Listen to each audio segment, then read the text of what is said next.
79. Explain why the pH does not change significantly when a small amount of an acid or a base is added to a solution that contains equal amounts of the base NH4 and a salt of its conjugate acid NH4Cl. Okay, so the first thing is, let's just denote what they mean by adding a small amount of acid or a base. To make this the most simple as possible, we're just going to say that the acid component that we care about is only hydronium. And in this case, I'm going to make it even simpler for myself. I'm going to say that hydronium is the H plus ion, not the H3O plus. They are synonymous with each other. And the base component that we're going to be adding a small amount to is the hydroxide, the OH minus. Okay. Now, the second thing that we got to get out of the way is we have to deal with the salt. We have to figure out which component of the salt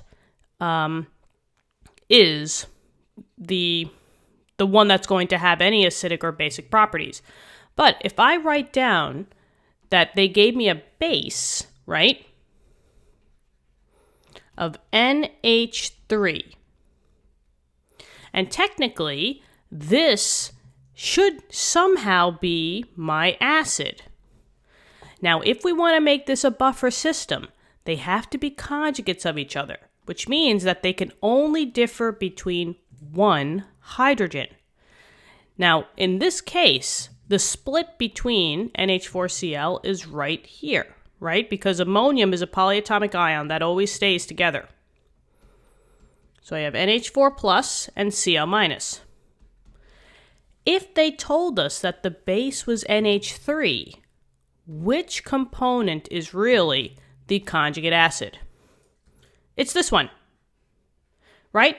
NH3 and NH4 plus. They only differ by one hydrogen, and that's what the conjugates are.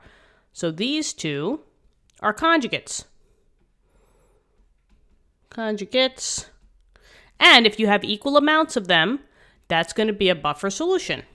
So in this case, we could care less about the Cl minus. Now I know that I'm going to be reacting NH3 with either a small amount of acid or base, or I'm going to be reacting the NH4. Let's start with adding the small amount of acid.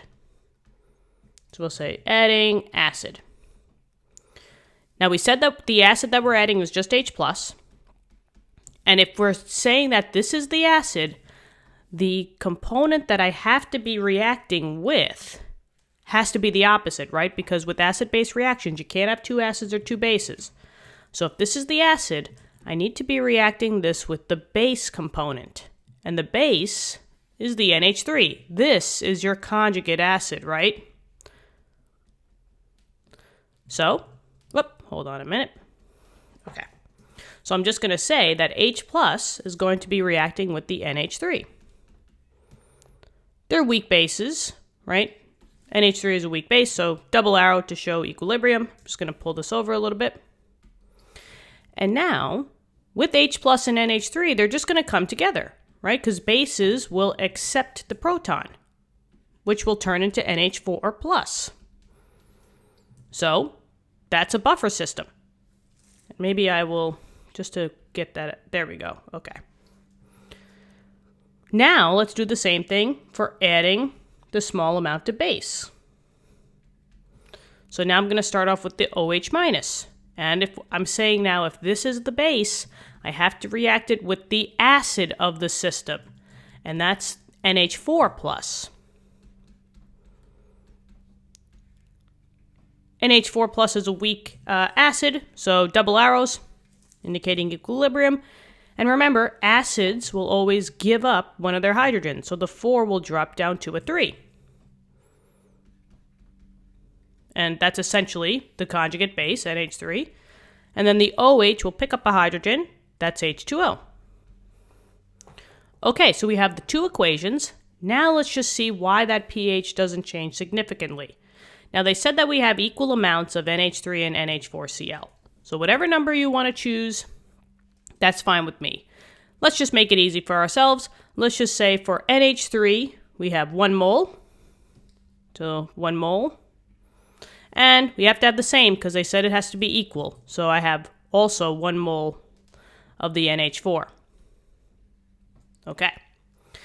Now, the next criteria is that they said that we're adding a small amount of acid or base.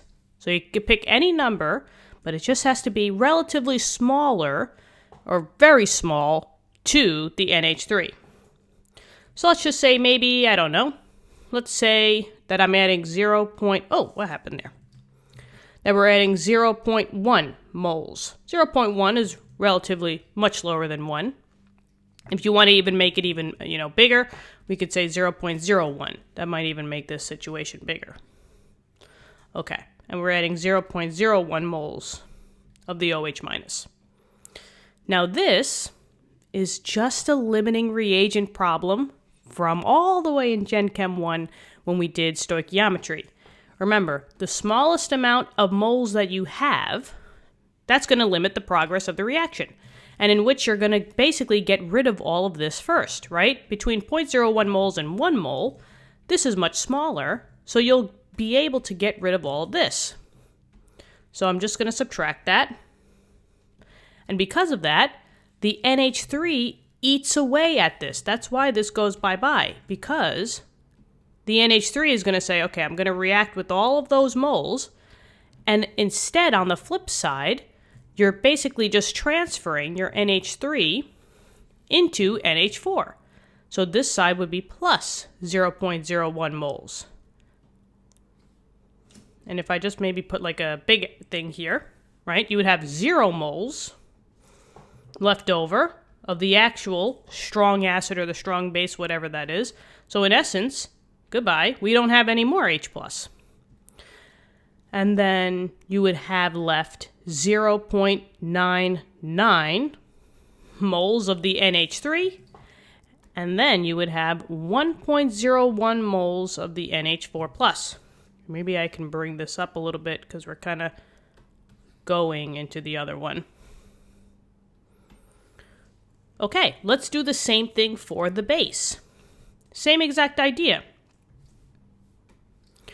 So, since the OH minus is the smallest amount, we're going to basically use that number to get rid of that for the NH4+. They're battling it out. And if I can, there we go. And then on the other side, it's plus 0.01 moles. We don't care about the H2O because remember, H2O was a liquid, and nobody cares about that in terms of equilibrium or Ka. So we just don't even pay any attention to it. But because of this, goodbye base. No more base anymore. And then you'll have 0.99 moles of the NH4 and the 1.01 moles of the NH3. And if you look at the difference between what you started with and what you ended with, I mean, the change is not great. There really is no change, basically, right? If we look at 1 mole we started with to 1.01 moles, that's really not a change. So basically, the pH that you started with between 1 and 1 is relatively going to be the same as the pH afterwards. Slightly different because there is a slight difference here, but you didn't really go astray. You didn't go to like 0.002 moles from 1. So the idea here is that the amount of moles is relatively the same as the beginning to the end. And that's why the pH does not significantly change. Because in both examples, you got rid of that clear acid and that clear base. If you still had H+ and OH left over, then you would see crazy changes in pH. But the idea here is that since we cleared both of them and there's none left, no pH is going to change drastically. All right? So I really hope this helps. Let me know in the comments. Thank you so much for viewing the video. Subscribe to the channel if you want to help us out. We're almost at 20K for this little channel. It's crazy. Thank you so much, guys. You guys rock. Good luck on your future tests and quizzes, and I'll see you all later. Okay, bye-bye.